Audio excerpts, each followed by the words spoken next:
Ladies and gentlemen, just returned from the studio, putting together another exciting episode of the award-winning Outtakes with Fiore. You can watch it on the. We have these watch parties going on Facebook, and those have been kind of interesting. So if you're on Facebook, take a little note.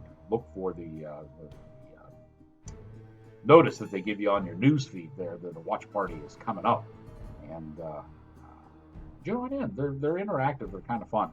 We'll play with those for a while until something bigger and better comes along. You can also see it on YouTube, and of course, if you're in the greater Pittsburgh area, Verizon FiOS, Comcast, Atlantic Broadband are the main cable channels that we're on. In any event, it's a good show. The question of whether or not the bear showed up will be answered, and we had an awful lot of fun. So there is still some fun going on during these times of pandemic quarantine. What isn't fun is tonight's lesson plan. Summertime's coming. It seems like the quality of the movies is somewhat slipping. Cinematic class is about to begin. Your professor is in.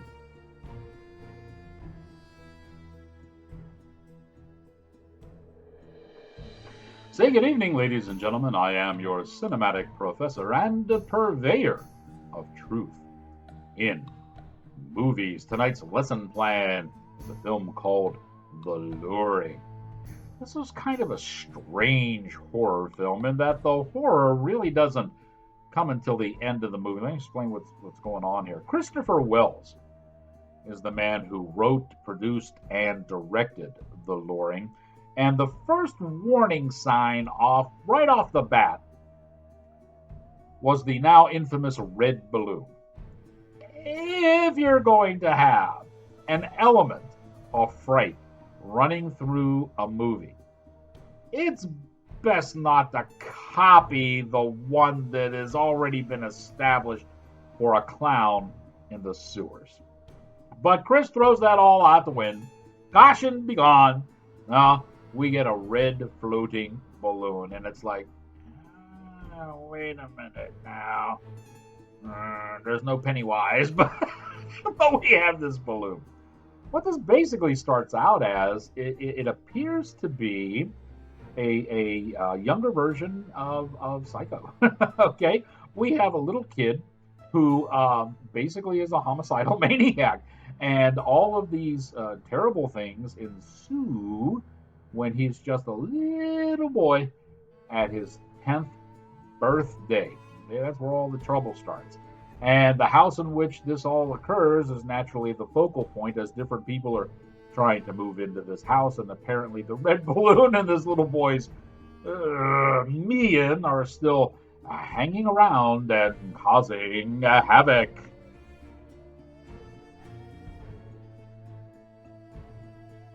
So let me give you the names of some of the people involved in this movie. Garrett is played by Rick Trevin.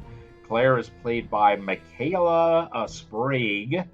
Jennifer is played by Molly Fahey. And the stranger, who finally shows up and you realize what he's got to do with everything, is played by Nathan Barr. There are simply way too many unresolved plots and subplots in this story to make it really all worthwhile. Now, as I said at the end, they attempt to. You think you're basically dealing just okay with a homicidal maniac in this, but at the very end, they try to tie in horror elements and give the story a supernatural spin. But by the time they've done this, folks, it's already too late.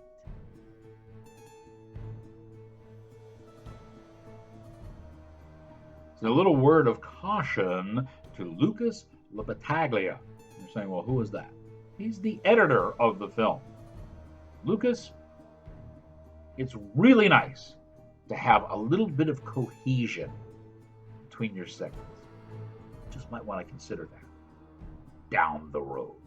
All in all, The Luring is really, it's summertime, folks, so it's staying lighter, longer. Well, Professor, what does that have to do with anything? Well, In the wintertime when it becomes dark very quickly, a lot of times you're watching these movies and it's dark around, and sometimes that ambiance helps the movie.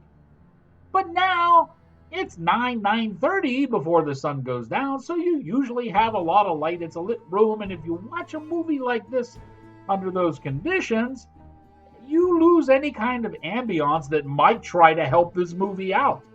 Now, are you saying, geez, watch it after midnight? Well, I'm telling you, if you watch it after midnight, it's probably still going to be as bad as if you watch it beforehand. There's really not a whole lot going on here. And what they try to do by salvaging it with the horror elements and the final reels is just the case of too little, too late. Now that you have learned what you have learned, here endeth your lesson.